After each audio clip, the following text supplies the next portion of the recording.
പരസ്യ പ്രതിഷേധങ്ങൾക്ക് KPCCയുടെ വിലക്കുണ്ട്.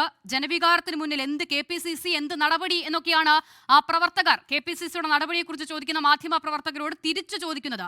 വീഡിയോ അനുകൂലികൾ കൂട്ടത്തോടെ രംഗത്തിറങ്ങുന്നുണ്ട്. കുഞ്ഞൂഞ്ഞിന് ശേഷം KC എന്ന് സ്ഥാപിച്ച ഒരു ഫ്ലെക്സ് വലിച്ചു കീറുന്നുണ്ട്. KCക്ക് മുദ്രാവാക്യം ഐക്യദാർഢ്യം അറിയിച്ചു വെച്ച ഫ്ലെക്സിൽ കരിയോയിൽ ഒഴിക്കുന്നുണ്ട്. അങ്ങനെ നാട് മുഴുവൻ വലിയ പ്രതിഷേധങ്ങളൊക്കെ നടക്കുകയാണ്. നോക്കൂ, പെട്രോൾ ഒഴിച്ച് സ്വയം കത്തിക്കാൻ ശ്രമിക്കുന്ന മറ്റൊരു പ്രവർത്തകനെയും ഇന്ന് തെരുവിൽ കണ്ടു വീടിക്ക് വേണ്ടി. അപ്പോൾ വസന്ത്, ഇങ്ങനെയൊക്കെ കാര്യങ്ങൾ പോകുമ്പോഴും ജനാധിപത്യത്തിന്റെ സൗന്ദര്യമൊക്കെ ആയിരിക്കും ഇതല്ലേ?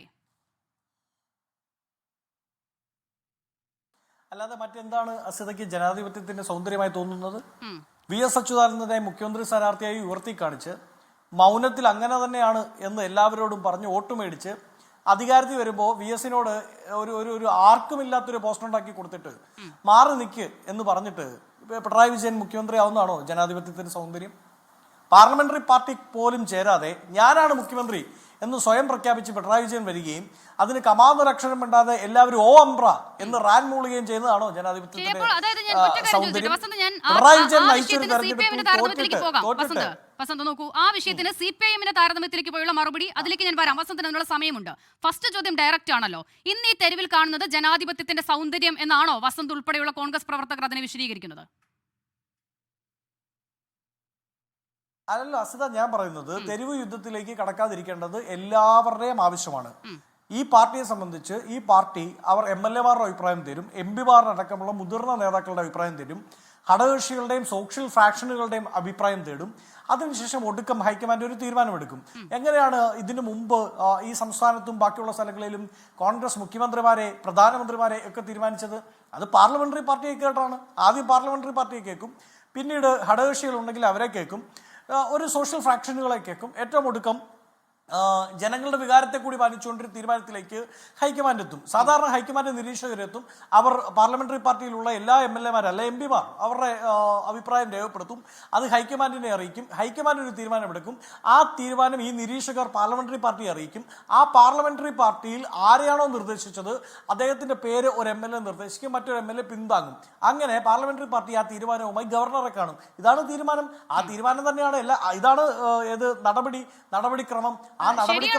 ഈ നടപടിക്രമങ്ങളൊക്കെ അങ്ങനെ തന്നെ മുന്നോട്ട് പോകുന്നുണ്ട്. ആ നടപടിക്രമത്തിന്റെ ഒടുവിൽ MLA-മാർ പറഞ്ഞ പിന്തുണയുടെ ഒരു ലിസ്റ്റ് ലീക്കായതാണ്. ആ ലിസ്റ്റ് ഒരു നിരീക്ഷകനായി വന്ന മുകുൾ വാസ്നിക്കിന്റെ കയ്യിൽ ആ ലിസ്റ്റ് ഇരിക്കുന്നത് മാധ്യമപ്രവർത്തകർ പകർത്തുകയായിരുന്നു. ഒരു മാധ്യമപ്രവർത്തകൻ പകർത്തുകയായിരുന്നു. അപ്പോൾ ആ ദൃശ്യം പുറത്തു വരുമ്പോൾ അതിലൊക്കെയും KCയുടെ നേരെയാണ് ടിക്ക് വരുന്നത്. അതിൽ ഒരാൾ മാത്രം VD അനുകൂലിച്ചു എന്ന് അദ്ദേഹം പിന്നീട് പുറത്ത് പറഞ്ഞതാണ്. VD എന്ന് പറഞ്ഞില്ല, പക്ഷേ VD സതീശനെ ഞാൻ അപ്പോൾ തന്നെ ഇത് അറിയിച്ചു എന്ന് പറഞ്ഞാൽ ആ പിന്തുണ VDക്ക് തന്നെ. ആ പിന്തുണ അതിൽ രേഖപ്പെടുത്തിയിട്ടുമില്ല. അതിന് പിന്നാലെയാണ് കേരളത്തിലുടനീളം ഇപ്പോൾ നമ്മൾ ദൃശ്യങ്ങളിൽ കണ്ട നിലയിൽ വലിയ പ്രതിഷേധത്തിലേക്ക് കാര്യങ്ങൾ പോയത്. വസന്ത, അപ്പോൾ ഈ പ്രക്രിയയെ എങ്ങനെയാണ് വിശ്വസിക്കേണ്ടത് എന്നുള്ളതാണ് സ്വാഭാവികമായും VDക്ക് അവന് തോന്നുന്ന സംശയം. അതുകൊണ്ടാണ് KC വേണുഗോപാൽ മത്സരിക്കാൻ വന്നാൽ തോൽപ്പിക്കും. നോക്കൂ, ACCയുടെ ചുമതലയുള്ള ഒരു സംഘടനാ ജനറൽ സെക്രട്ടറിയാണ്, തോൽപ്പിക്കുമെന്ന് പറയുകയാണ് പ്രവർത്തകർ. ഇതിനെ എങ്ങനെയാണ് കോൺഗ്രസ് കാണുന്നത്? അസിത, സോഷ്യൽ മീഡിയയിലെ ഏതെങ്കിലും ഐഡികളുടെ റിപ്പോർട്ടുകൾക്ക് അല്ലെങ്കിൽ കമന്റുകൾക്ക് മറുപടി പറയാൻ തൽക്കാലം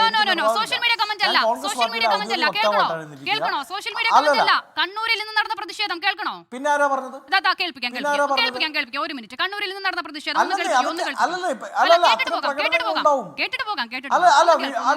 അനുകൂലമായി പ്രകടനം ഉണ്ടായിട്ടില്ലേ?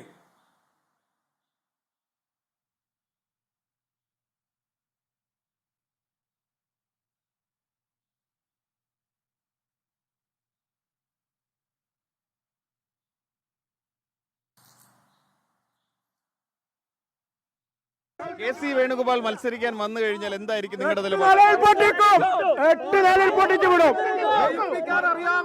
പാർട്ടിയുടെ നേതാവാണ് സജി ജോസഫിനെ ജയിപ്പിക്കാൻ അറിയുമെങ്കിൽ അത്ര വിദൂരമല്ല, അതുപോലെ നമ്മൾ പൊട്ടിച്ചടക്കിടും. വസന്ത, മുഖമില്ലാത്ത ഐഡികളല്ല കോൺഗ്രസിന്റെ വിജയത്തിനായി തെരുവിൽ പണിയെടുത്ത പച്ചയായ മനുഷ്യർ. അല്ല, ഞാൻ അതിന് ഉത്തരം പറയാലോ അസിത. ഞാൻ അങ്ങനെ ഒളിച്ചോടുന്ന ആളല്ലല്ലോ, വളരെ കൃത്യമായി പറയാം. ഇതിപ്പോൾ വൈകാരികമായി പ്രകടനങ്ങൾ നടക്കുന്നു. അത് KCക്ക് അനുകൂലമായി നടക്കാം, VDക്ക് അനുകൂലമായി നടക്കാം, രമേശ് ചെന്നിത്തലയ്ക്ക് അനുകൂലമായി നടക്കാം. അതിൽ ചില ആൾക്കാർ അങ്ങനെ പ്രകടിപ്പിക്കും. ഇപ്പോൾ കൈപ്പത്തി ചിഹ്നത്തിൽ നാളെ KC വേണുഗോപാലോ VD സതീശനോ രമേശ് ചെന്നിത്തലയോ ഇനി നാളെ അസിത സഹീർ തന്നെയോ മത്സരിക്കാൻ വന്നാൽ കൈപ്പത്തി ചിഹ്നത്തിൽ മത്സരിക്കുന്ന സ്ഥാനാർത്ഥിക്കെതിരായി ഒരു കോൺഗ്രസ് പ്രവർത്തകനും ആത്മാർത്ഥതയുള്ള കോൺഗ്രസ് പ്രവർത്തകനാണെങ്കിൽ, ആ 5 രൂപ മെമ്പർഷിപ്പ് പേറുന്നത് ആത്മാഭിമാനമുള്ള ഒരാളാണെങ്കിൽ, ഒരു കാരണവശാലും കൈപ്പത്തി ചിഹ്നത്തിൽ വരുന്ന ഒരു സ്ഥാനാർത്ഥിക്കെതിരെ ആരും പണിയെടുക്കില്ല.